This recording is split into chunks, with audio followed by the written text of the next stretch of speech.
Some patients are simply not worth the resources we'd waste keeping them alive.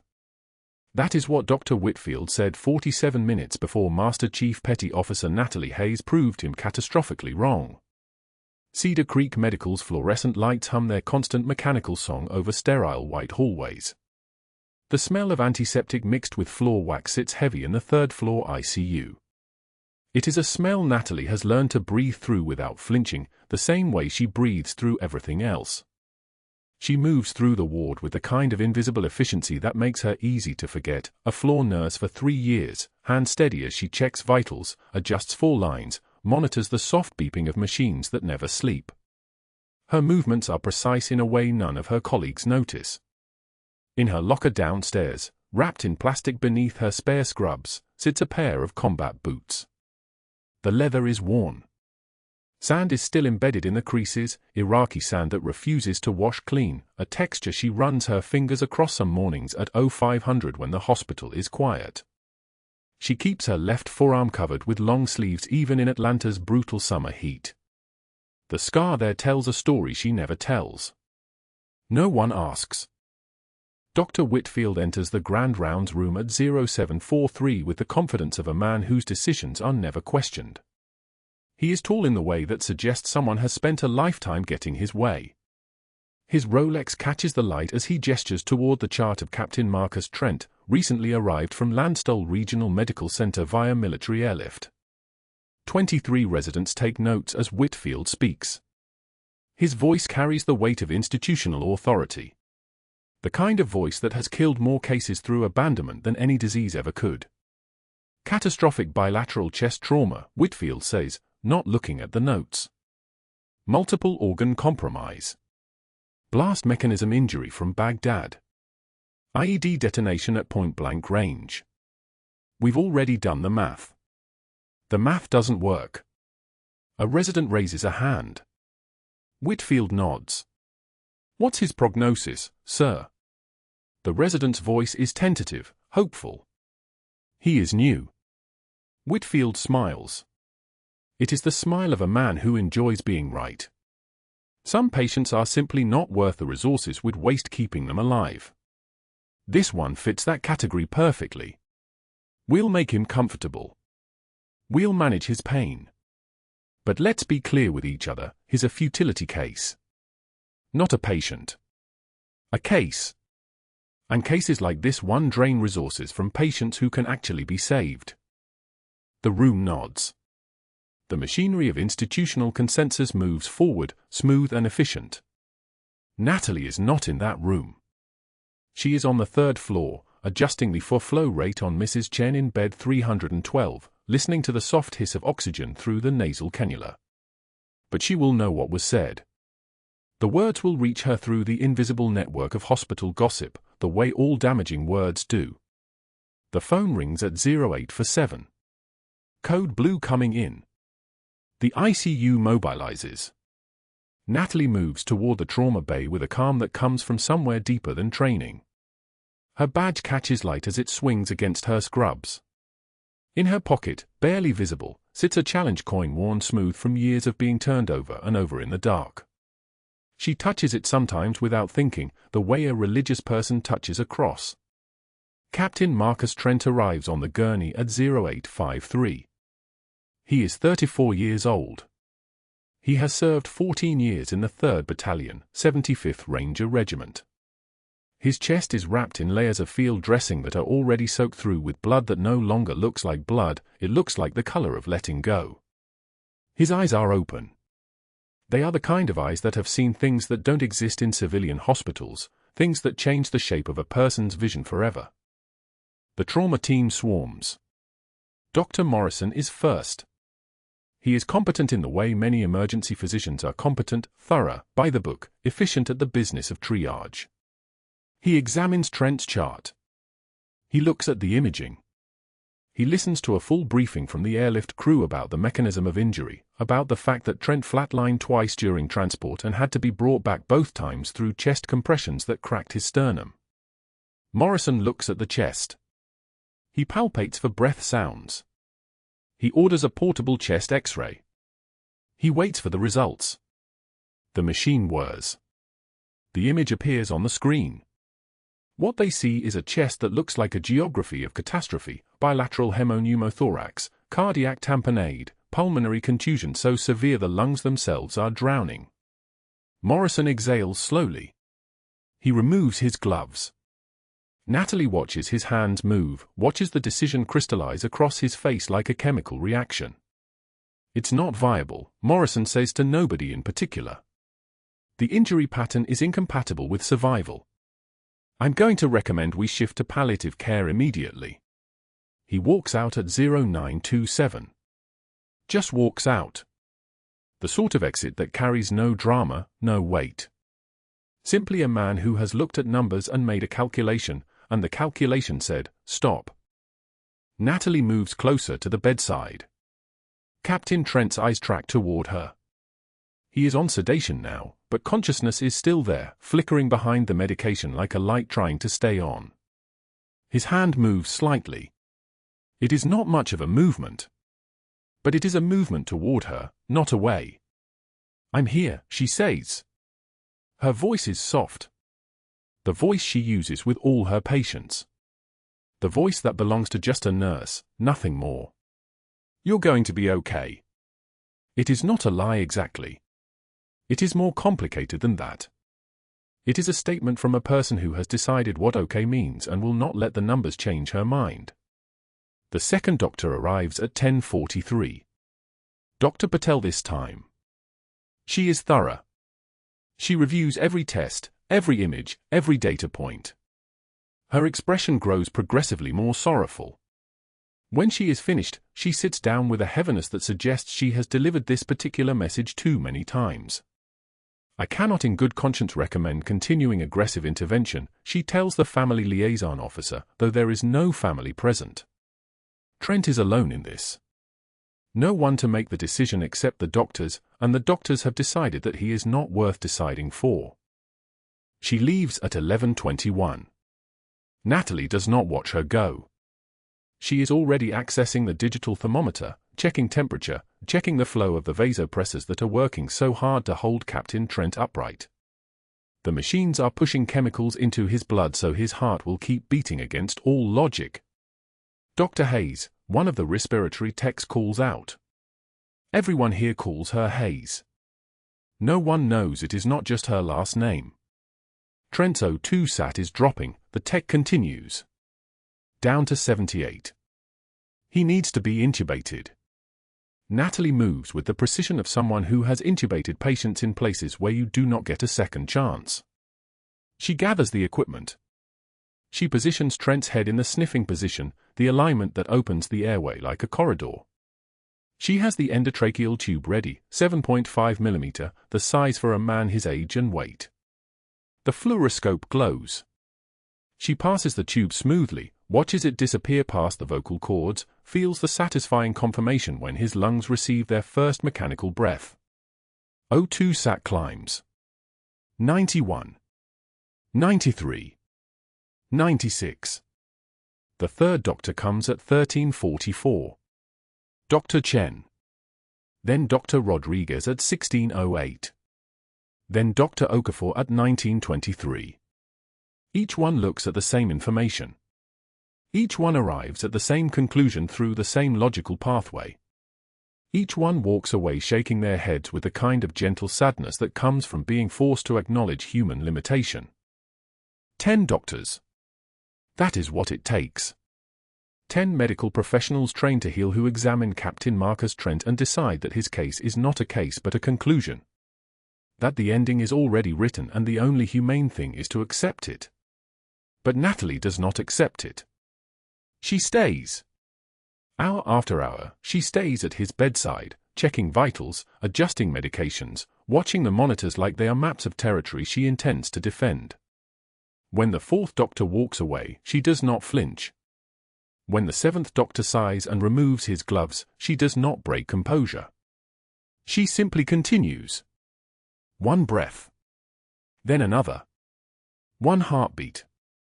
Then another. The evening shift ends at 2300. She stays anyway. At midnight, when the ward goes quiet and the lights lower, she is still there.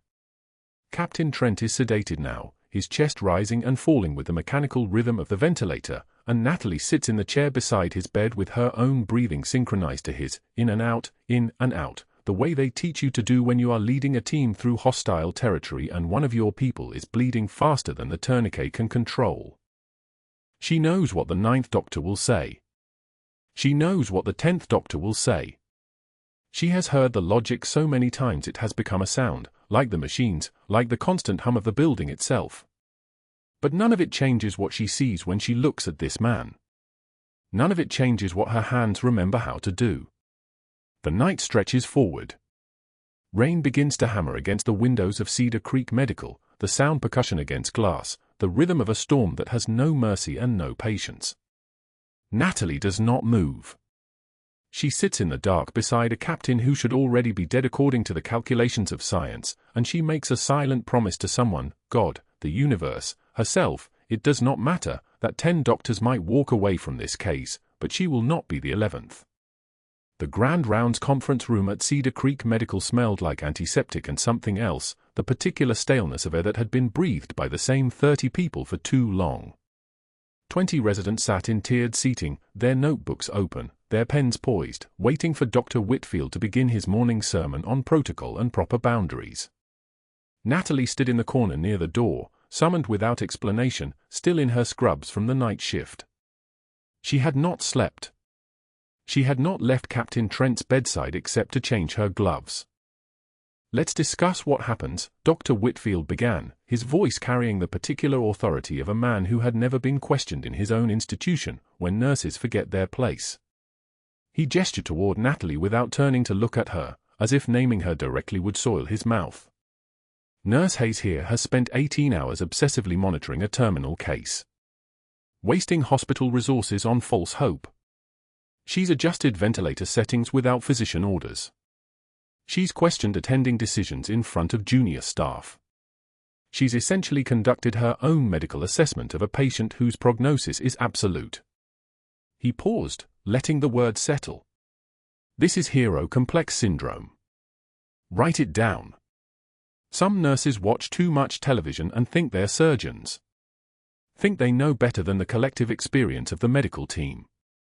They develop dangerous attachments to impossible cases. 2 residents in the second row snickered.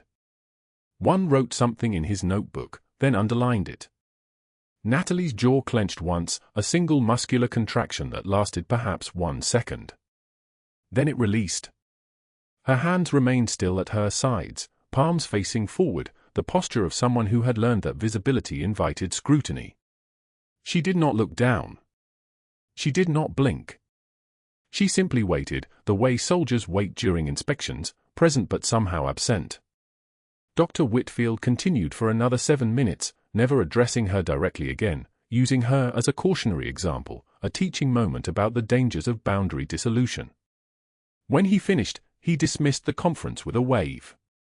The residents filed out, some glancing at Natalie with pity, others with a kind of clinical distance, as if she had just demonstrated a textbook symptom of a psychiatric condition.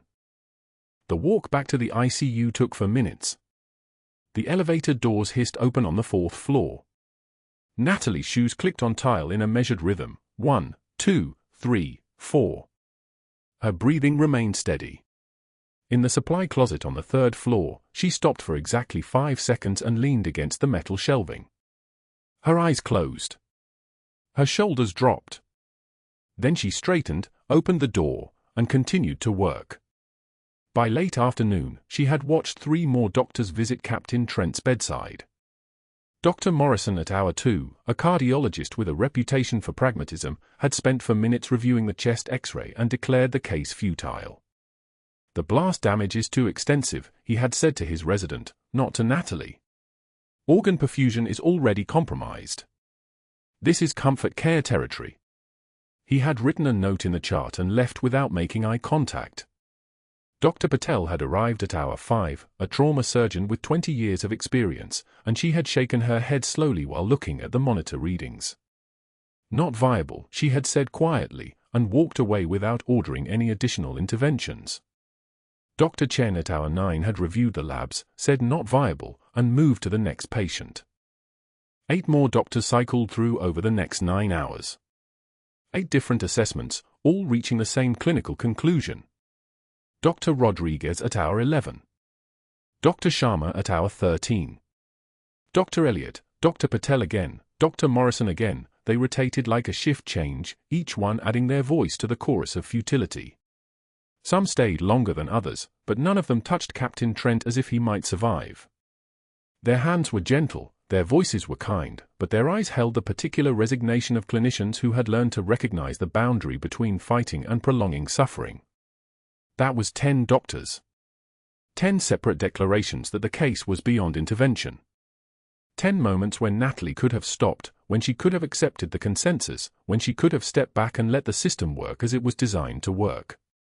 She did not step back. At the vending machine on the 3rd floor that afternoon, around 1530 hours, Dr. Whitfield stood with Dr. Morrison, both of them speaking loudly enough that their voices carried through the corridor. Natalie had come for coffee, black, no sugar, the only thing she consumed during her shifts, the only thing that tasted the same whether she was in Atlanta or Kandahar. She pressed the button and the cup dropped. Hayes the hero strikes again. Morrison laughed, his voice deliberately pitched upward. How much overtime is she milking from her little vigil? 20 hours? 30? The hospital's going to get hammered in court when this case inevitably goes sideways. Whitfield's response came with the edge of a scalpel. Probably hoping for a news story. Brave nurse refuses to give up. Makes me sick. The family doesn't deserve false hope. They deserve someone to tell them when to stop. Natalie collected her coffee, turned, and walked past them. Their conversation continued as if she had already ceased to exist, which was perhaps the point. The vending machine hummed its mechanical rhythm. The fluorescent lights buzzed overhead with the electrical buzz of insects trapped in amber.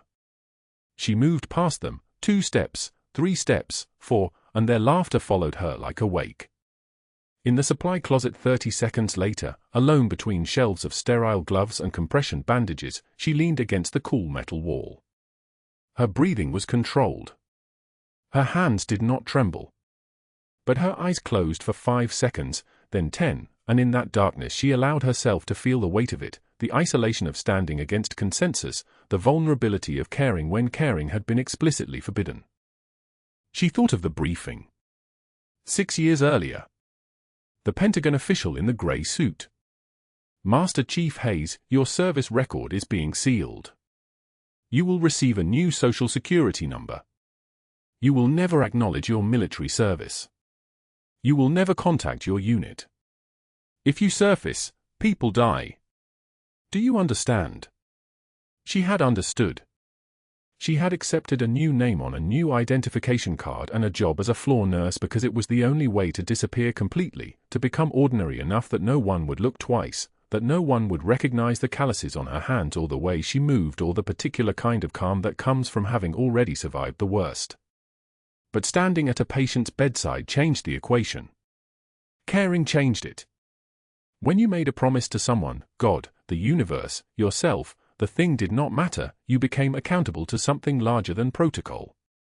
At 1847 hours, security guard Jenkins found her adjusting Captain Trent's chest tube. The tube ran from his lungs to the collection chamber, draining the fluid that accumulated in his pleural space. Natalie was using a 3-point anchor technique, a method of securing the tube that required precision, knowledge, and a particular kind of muscle memory. She wrapped the first suture around the tube and through the skin at one point. Then a second suture at a 90-degree angle. Then a third, completing the triangle. Her movements were automatic, economical, the way a surgeon moves or a soldier moves or anyone moves who has done something 1,000 times under conditions that did not permit hesitation. Jenkins, a former Navy hospital corpsman, someone who had worked in a field medical tent somewhere in the Middle East, stopped in the doorway. His eyes widened. He opened his mouth as if to speak, then closed it. His hand gripped the door frame. He had recognized something. Not her name. Not her face. But the specific geometric precision of the 3-point anchor, the distinctive technique, the particular angle of the knots. Where did you, he started. Natalie did not look up from her work. She delivered a single look, the kind that required no words, that communicated in the language of absolute authority. Not a request. Not a suggestion. Silence. Jenkins swallowed. He withdrew from the doorway and did not return. The hours moved forward. The monitors beeped their electronic rhythm. Captain Trent's chest rose and fell with the ventilator's mechanical precision. Oxygen saturation at 88. Heart rate 115. Blood pressure stabilizing. The clinical parameters that mattered to the doctors, the numbers that meant something on a chart, had not improved. But something else had changed in the room, a quality of presence, the way the air held attention differently when someone was actually paying attention, actually fighting instead of merely observing the inevitable. Natalie sat at his bedside and did not move. At 0247 hours, the monitors began to scream. At 0300 hours, the monitors began to scream. Natalie was alone in the ICU, sitting in the vinyl chair beside Captain Trent's bed, her hand resting on the rail. The fluorescent lights hummed their constant fluorescent hum, a sound like insects trapped in plastic. She'd been watching his chest rise and fall for 18 hours. 10 doctors had declared him dead already. 10 different verdicts of futility, each one walking away, each one leaving her with a man whose heart still beat despite what the protocols demanded. The first alarm was a soft chirp. Natalie's eyes moved to the monitor before her body did, a habit carved into her over 17 combat deployments. The rhythm on the screen shifted. Irregular. Then worse. The organized electrical beats fractured into chaos. Ventricular fibrillation. His heart had stopped working. Stopped coordinating. A beautiful, terrible scramble of electrical noise instead of the organized sinus rhythm that meant life. She was on her feet before the second alarm sounded. No hesitation. No moment of doubt. Her hand hit the code blue button, and the ceiling speakers crackled with the overhead announcement that brought the night shift running, if they were within distance. If they were available. If they weren't already lost in some other crisis 2 buildings away. Natalie knew the math. The night trauma team was 7 minutes out. Captain Trent had 3. Maybe 4 if she was lucky. Brain damage started at 5. Death was certain at 6. She moved toward him, already pulling on fresh gloves, snapping them tight. The latex made a sound like a whip. The ICU was hers alone now, rows of empty bays, other patients sleeping through other crises, monitors beeping in their lonely frequencies. No one was coming in time. She understood this completely. She had understood it the moment she felt for his pulse and found nothing but skin and the terrible silence beneath it. The crash cart was across the bay. She grabbed it, moving with the kind of economy of motion that came from having done this before, from having done this when the floor shook from mortar fire and dust hung in the air like a second atmosphere. A field hospital outside Kandahar had taught her this. A forward surgical team had taught her what to do when the only option was the impossible option. She positioned the defibrillator pads on his chest. The machine counted down, analyzing, searching for a rhythm that might respond to electricity. Shock advised, it said in its mechanical monotone voice. She hit the button. His body arched once, a terrible puppet movement, and the monitor showed nothing but continued chaos. Still fibrillating. Still drowning in his own electrical noise. "Come on," she said, her voice not a whisper but something quieter than a whisper, a voice made of pure intention. She hit the code button again, confirmed aloud for the empty room, code blue, ICU Bay 7, Captain Marcus Trent, chest trauma secondary to blast injury. The words were documentation and prayer compressed into one sentence. The paddles again. Another shock. 2 minutes had passed. Maybe 2:20. Time moved differently in code blues. It didn't move at all. It moved in geological increments. She reached for the crash cart and found the medications without looking, her hands remembering what her mind didn't have to think about anymore. 1 milligram epinephrine 4. She found the line, injected it clean. The drug would chase his heart like a hunting dog, trying to force it back into rhythm. She positioned her hands over his sternum. The guideline said use the defibrillator. Use the medications. Wait for the team. Let the machine think. Let the protocol work. She cracked his chest instead. Her hands moved on their own. The scalpel made a line from his sternal notch down to his abdomen, clean and precise as a military decision. Through skin. Through muscle. The smell of him, blood and antiseptic and the copper iron scent of a body opening, filled her lungs. She didn't feel it. Her body had compartmentalized that too. Pain was information. Blood was data. The surgical spreader came next. The ribs opened like a cage door swinging inward. His heart lay exposed, not purple like textbooks suggested, but dark red, muscular, a fist-sized pump that had stopped coordinating. She could see it clearly in the overhead light. She could see exactly what was wrong. The hemorrhage had filled his pericardium, the fluid sac surrounding the heart, compressing it from the outside until it couldn't beat anymore. Tamponade. The kind of thing that happened to blast victims. The kind of thing that killed them unless someone opened them fast enough. She aspirated the blood with a syringe, pulling the pressure away, and his heart's rhythm shifted on the monitor. Not normal. Not yet. But something. Something like hope looks when it's moving fast. Her fingers found his heart. This was the part only forward surgical teams trained in. This was the part that lived in the spaces between war and protocol. Open cardiac massage. Direct hands on heart.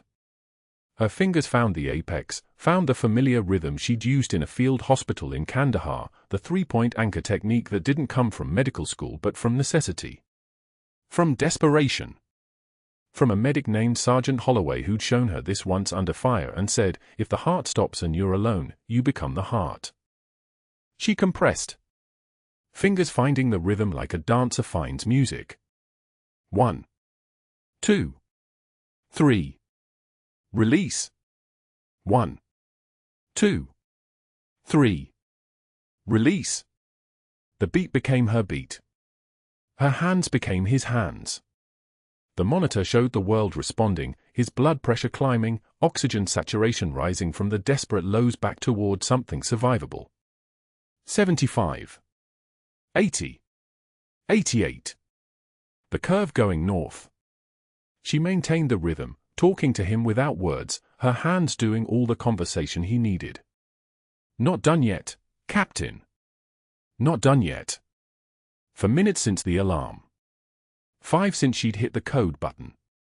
The crash team would be here soon. The real doctors. The ones with authority and protocols and permission. But right now, in this moment, there was only her and him and her hands where his heart should be, squeezing blood through vessels, demanding his body remember how to live. The monitor showed sinus rhythm. Normal. Beautiful. The kind of rhythm that meant a heartbeat. The kind of rhythm that meant survival. She maintained the compression, kept the rhythm moving, waited. Her hands were steady. Her breathing was steady. The trembling came later, if it came at all, and only when the lights went out. The crash team arrived at 0320. First the anesthesiologist, then the attending, then 2 residents who'd been sleeping and were still pulling on their white coats as they ran. They skidded into the bay and stopped. Stopped moving. Stopped breathing. They saw what she'd done and the room filled with a silence so thick you could have operated in it. He was in VFib, Natalie said, her voice steady and flat. Tamponade from blast injury. I aspirated the blood and performed direct cardiac massage. He's been in sinus rhythm for 30 seconds. The attending, a woman named Dr. Chen, stared at the open chest cavity, at Natalie's gloved hands, at the monitors showing perfect rhythm, at the blood pressure cuff reading 118/72. At a man who was supposed to be dead but wasn't. Your hands are still inside his chest, Dr. Chen said. Yes, Natalie said. Someone needs to suture before I release pressure. Dr. Chen moved, finally. Years of training overriding the shock. She took over the cardiac massage while another resident threaded a needle, and Natalie stepped back, her gloves peeling away, revealing the blood underneath. The real blood. Not metaphorical. Not symbolic. Real. Dr. Whitfield arrived 20 minutes later. He stood in the bay doorway, taking in the scene with the precision of a man used to reading rooms. Captain Trent sedated, intubated, his chest closed, his monitors showing the kind of vitals that should have been impossible. Natalie standing beside the bed, her eyes on the patient, her face showing nothing at all. "You cracked a patient's chest," Dr. Whitfield said. His voice was quiet. The quiet of a man who understood what had happened and was already calculating how to respond. Without authorization. Without a physician present. "Do you understand what you've done?" Natalie turned to face him. Her eyes met his directly. "I saved his life. You practiced medicine without a license." He pulled out his phone. His fingers moved with the precision of a man who had prepared for exactly this. He dialed. "Henry, I need you here now. We have a massive liability situation. A floor nurse performed unauthorized thoracic surgery on a patient." He paused, listening. "Yes. I'm serious. Completely serious." He ended that call.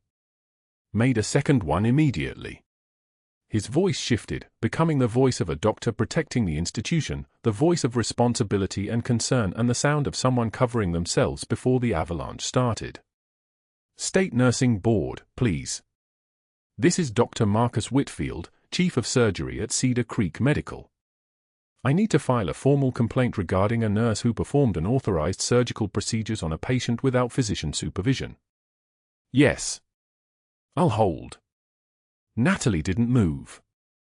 Didn't flinch. The tempering of her face was absolute. She watched him the way she would watch an enemy soldier preparing a weapon. Without fear. Without anger. Without the small humanity of someone about to lose something. Dr. Whitfield stepped away from the ICU bay, moving into the corridor, his voice dropping. She heard him say, "Healthcare Fraud Division," then nothing else that mattered. He came back 5 minutes later, his phone in his hand, his face arranged into an expression of grave professional concern that had probably worked on hospital boards for 15 years. "I'm suspending you effective immediately. Your credentials are restricted pending investigation by the State Nursing Board and the Federal Healthcare Fraud Division. The patient is stable because—" "I don't care." He made one more call. 2 security guards arrived within 90 seconds, both of them uncomfortable with the task, both of them understanding what they were doing but doing it anyway because protocol was simpler than judgment. "Ms. Hayes is no longer authorized on hospital property," Dr. Whitfield said, his voice carrying across the ICU floor. "Please escort her out." Natalie walked between the guards with her posture straight and her hands at her sides. Only one person noticed her left hand trembling for half a second, Jenkins, the security guard, who had served as a Marine and recognized what trembling meant when it was held back by discipline. It meant restraint. It meant something catastrophic being folded into invisible places. The night shift nurses watched from the station. Some of them looked away. Some of them watched her walk all the way to the elevators. No one said anything. Dr. Whitfield returned to his office. He pulled Natalie's employment file from the personnel drawer and spread the pages across his desk, his fingers running along the lines like a prosecutor reading evidence. He made notes. Called the hospital president again. Called the State Nursing Board and requested an expedited investigation, his voice smooth and concerned, the voice of a doctor protecting the profession from someone who didn't understand their limits. He was already composing the official statement when the real questions started arriving, the ones he couldn't answer yet, the ones that would take time to understand. He didn't know that he was sitting 3 steps away from a truth that would reshape everything. He only knew that he'd neutralized a threat to his authority and his institution, and that the night shift was ending and Captain Trent's monitors were still showing normal sinus rhythm, a fact that contradicted every medical principle he believed in. But facts, he had learned long ago, could be managed. Facts could be documented and filed and made to disappear in the right hands. He was wrong about that. Dr. Whitfield's hands moved with surgical precision as he sat at his desk on the 14th floor, the city lights of Atlanta sprawling below him like a grid of witnesses. He lifted the phone at 0347 and dialed the hospital president's private line. The man answered on the fourth ring, voice thick with sleep and irritation. Whitfield didn't apologize. He never did. We have a licensing crisis. A floor nurse performed an authorized chest surgery on a terminal patient at 0300 hours. I need the board convened by morning.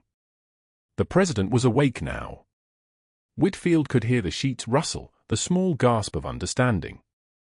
Within 45 minutes, emails went out to 7 board members marked urgent. By 0600, the conference room was reserved. By 0730, Whitfield had filed a formal complaint with the Georgia Board of Nursing, documenting every policy violation, every moment Natalie had exceeded her scope of practice. He attached photographs of the patient's chart, her unauthorized orders, her signature on procedures a nurse had no legal authority to perform. The complaint landed on a desk in Decatur with the weight of institutional authority behind it, the kind that couldn't be ignored. But paperwork alone wasn't enough. Whitfield understood power the way a surgeon understood anatomy, as a system of connected vulnerabilities. He requested Natalie's employment application from the hospital's HR department, claiming a routine credentialing review. The file arrived on his desk at 0845. He read it slowly, methodically, looking for inconsistencies the way he might examine an X-ray for hairline fractures. There, a 3-year gap in her work history labeled private nursing employment, personal references. He picked up the phone again. The first reference number was disconnected.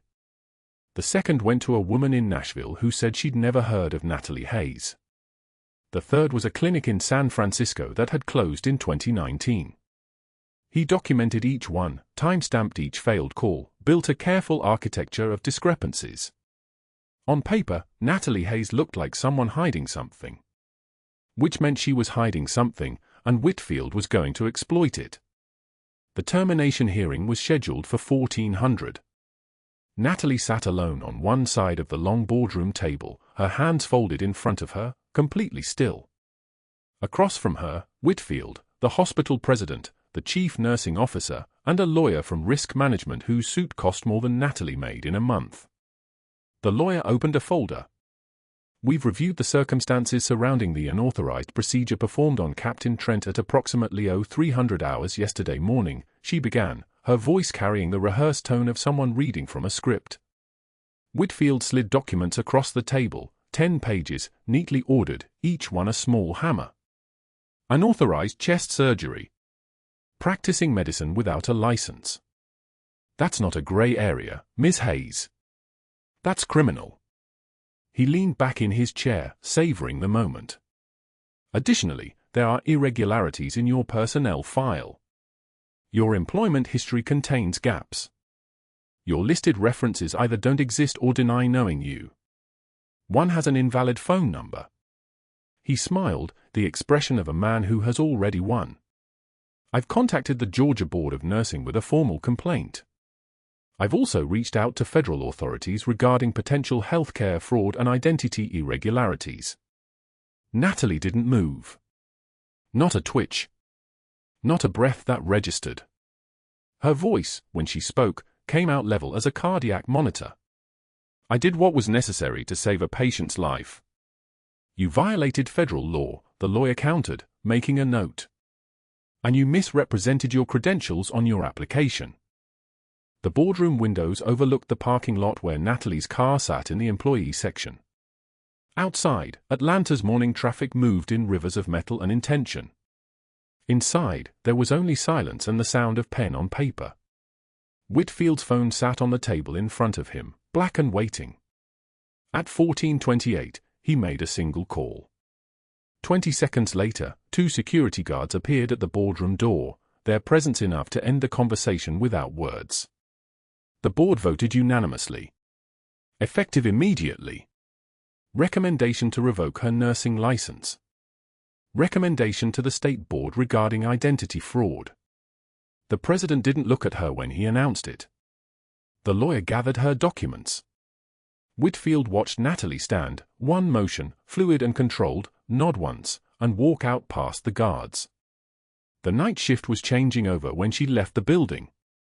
3 nurses in the hallway saw her being escorted out. One turned away. One whispered something to the other. The third just watched, her expression unreadable. That evening, Natalie's deactivated badge still opened the service entrance. She had 10 minutes before the magnetic locks would refuse her completely. She walked down the corridor toward the laundry room, her footsteps the only sound in the empty hospital wing. The industrial dryers rumbled with their mechanical indifference, the smell of detergent sharp and clean in the confined space. Her locker opened with the same combination she'd used for 3 years. She pulled out her scrubs, still warm from the afternoon shift she'd never finished. The fabric smelled like antiseptic and time running out. She began to fold them with the precision of someone who had folded flags over coffins, whose hands knew how to transform cloth into geometry, chaos into order. Crease, align, fold. Crease, align, fold. Each movement exact. The sleeves became perfect squares. The body folded into thirds, then halves. It took her for minutes to fold all 6 pairs, and when she was finished, they formed a stack as uniform as a precision drill team. On top of the stack, she placed her deactivated ID badge. The photo showed her face from 6 years ago, hair pulled back, eyes neutral, the expression of someone learning to disappear. She stared at it for a moment that stretched into something longer. Then she closed her locker and carried the plastic-wrapped combat boots from the bottom shelf.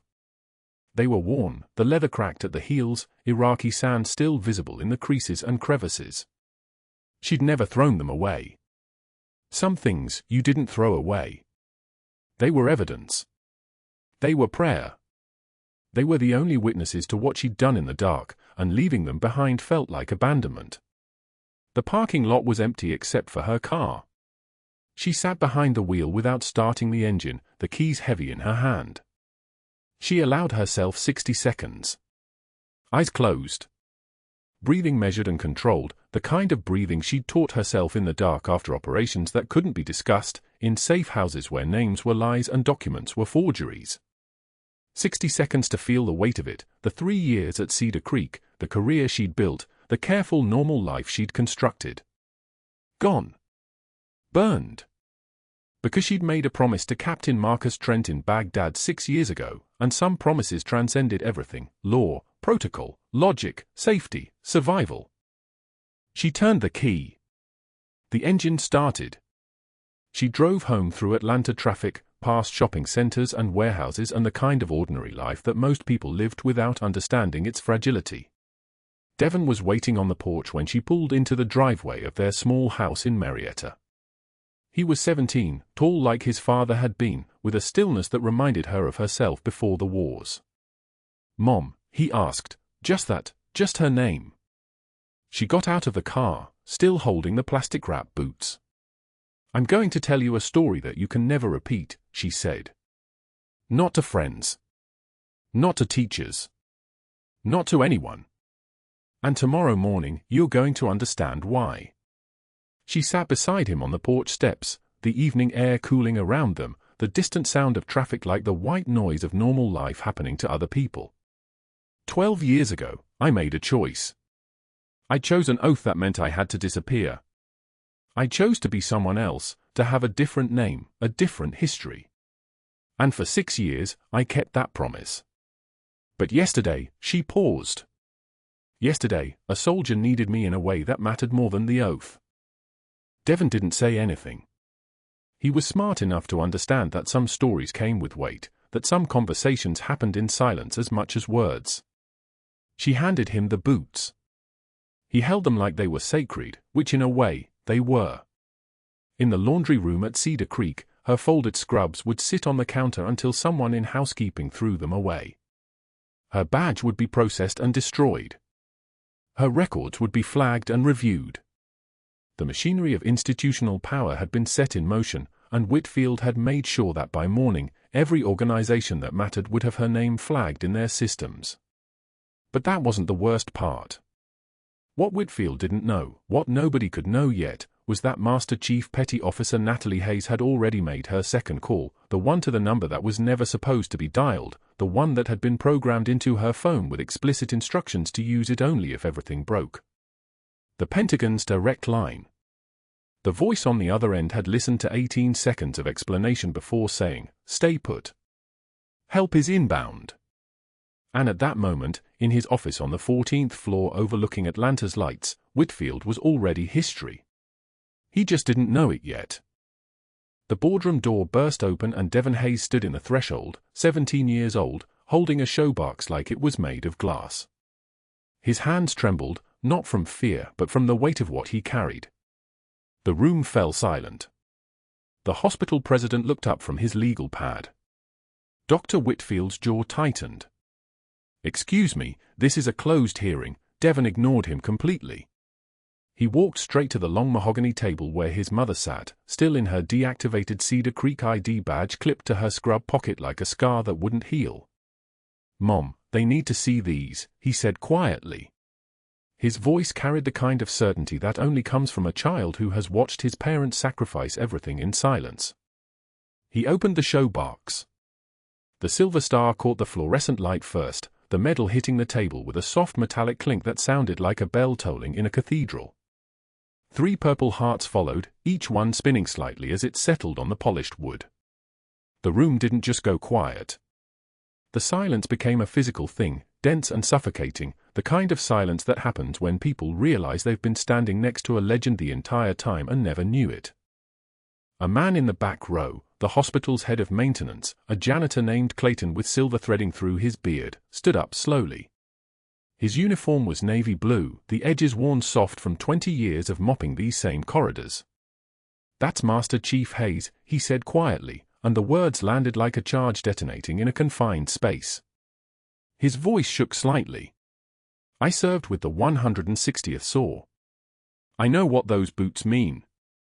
I know what that silver star means." He pointed to Natalie's feet, the worn combat boots she'd been wearing under her scrubs, the leather creased and recreased, Iraqi sand still visible in the seams like a geological record of sacrifice. "Those boots have walked through places most of us will never see and survive. She's a Master Chief Petty Officer." Dr. Whitfield opened his mouth. Closed it. The hospital president's face had gone the color of old bone. Before anyone could move, the conference room door opened again. This time it was General Morrison, 2-star, her uniform decorated with ribbons that represented 43 years of service to the United States military. She wasn't carrying a tablet anymore. She was carrying a classified file, the kind that required DoD clearance to even touch, marked in red letters across the front. She placed it on the table directly in front of the hospital president with the precision of someone placing a live round on a surface. "I've read the complaint filed against Master Chief Hayes," Morrison said, her voice steady as a surgical laser. "I've also reviewed her actual service record." She opened the file. 17 combat deployments. Commendations for valor under fire. 3 silver stars, not 1, 3. 2 Navy crosses. 8 purple hearts total, the ones you're looking at are just the ones she kept. She also has a Presidential Unit Citation, a Navy and Marine Corps Commendation Medal with Combat V, and a record of rescuing 47 personnel from active combat situations. 47. This woman has saved more lives under fire than most trauma surgeons will save in an entire career. Each commendation was read aloud like a drumbeat, each one landing harder than the last. The hospital president was writing something down with a shaking hand. The state board representative had stopped taking notes entirely and was staring at the open file like it might bite her. And then Captain Marcus Trent wheeled himself into the room. His wheelchair moved silently, the Navy keeps its equipment well maintained, and the sound of that chair approaching was nothing but the soft rotation of precision bearings. He was thin, still recovering, but his spine was straight and his eyes were sharp as broken glass. The trauma team had spent 7 surgeries rebuilding him from a collection of separated fragments, but he was whole now, moving with the determined grace of a man who had already died once and decided not to stay dead. He positioned the wheelchair at the head of the table, directly across from Dr. Whitfield. "I want you to understand something," Trent said, and his voice was the voice of a command officer, quiet, but impossible to ignore. "When that IED detonated in Jolan district, my entire squad was killed. All of them. I was bleeding out on the street in Baghdad, and every instinct I had was telling my body to shut down. It's called the golden hour, but at 52 minutes, you're already in the dark. That's when Master Chief Hayes came through enemy fire, automatic weapons, RPGs, the works, and she carried me for miles to the FOB. For miles. Through active combat. With her own blood mixed with mine." He paused, letting that image settle into the room like dust after an explosion. "Then she stayed with me through 7 surgeries. 7. Most patients, the trauma team rotates. People get tired. People move on. But Master Chief was there for every single one. Holding chest tubes steady. Adjusting ventilator settings. Keeping me alive when 10 doctors said it was futile." Trent's hands gripped the wheelchair armrests. "And when I was in the dark, when the sedation had me in a place between life and death, I could feel her there. I knew because of her boots." He pointed to the worn combat boots, still sitting at Natalie's feet. "She left those boots at my bedside. Took them off and placed them there where I could see them when I woke up. That was her promise. That meant, I will be here when you come back. I will not abandon you. I have survived worse than this." His eyes moved to Dr. Whitfield. "You called her obsessive for monitoring a terminal case.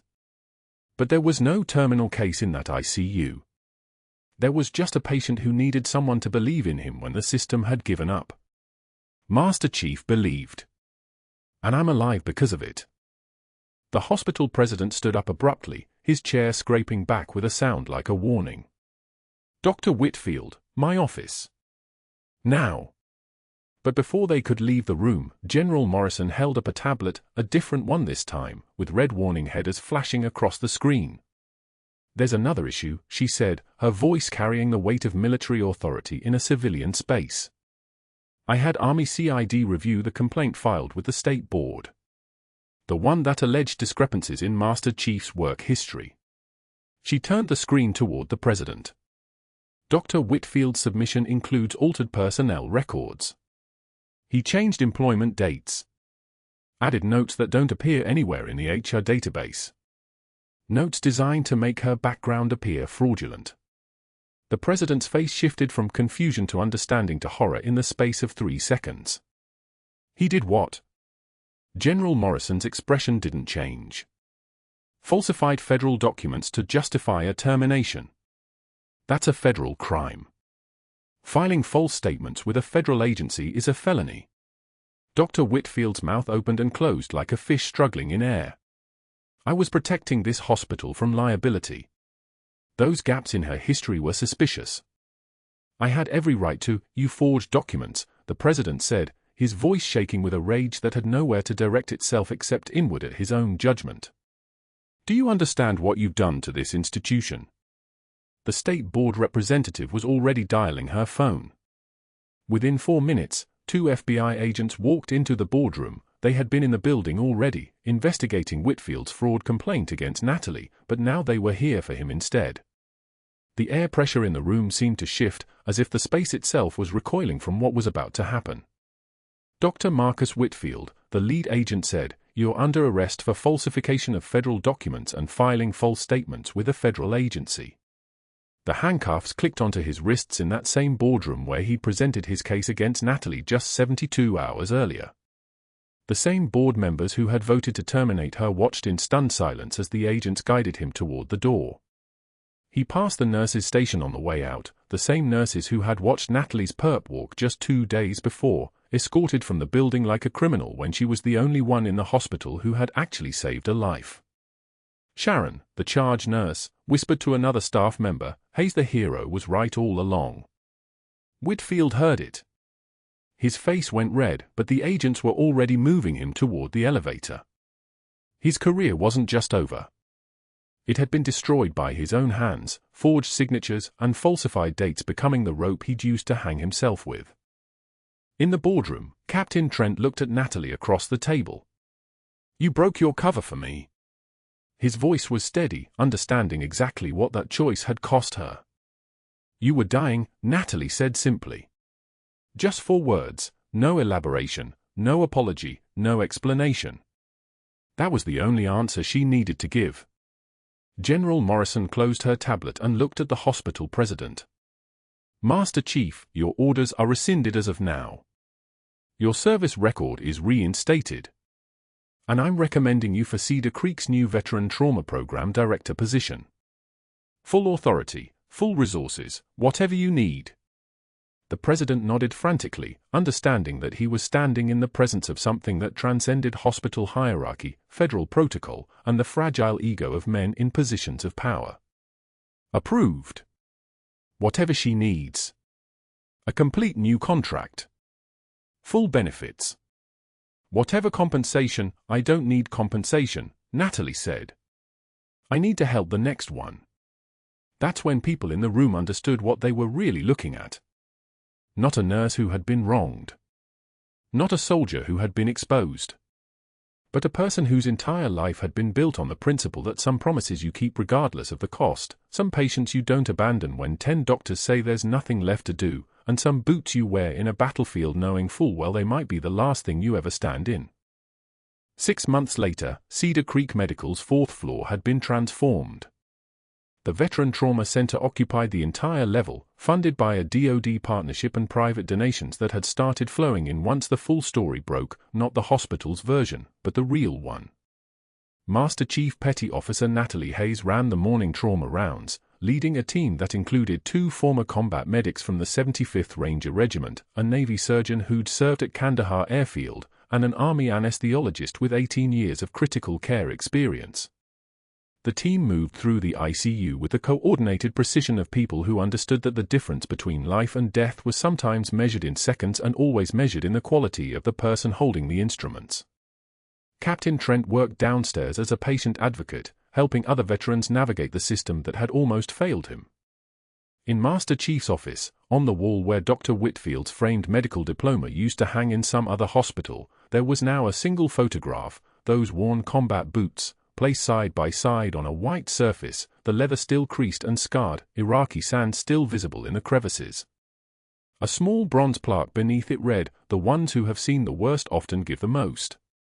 Her 17-year-old son Devon stopped by after school sometimes, proud to tell people in the waiting room that his mom was a decorated Master Chief and that yes, those boots had really been through combat.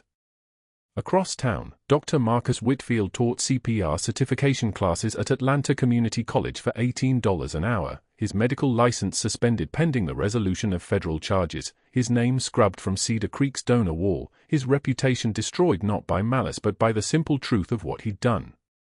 The nursing staff at Cedar Creek no longer whispered about Hayes the hero as mockery anymore. They said it with respect. On her desk, Natalie kept the silver star in its box, lid open, visible to everyone who walked in. When the night shift called with a veteran patient in crisis, she didn't hesitate. She never had. Her hands were steady. They always had been. And now, finally, she didn't have to hide why. Subscribe to the Code Whisperers for more stories of quiet heroes with incredible secrets. Like this video if you believe the truth always finds its way to the surface. Comment, would you have done the same thing in Master Chief's position, or would you have protected your cover?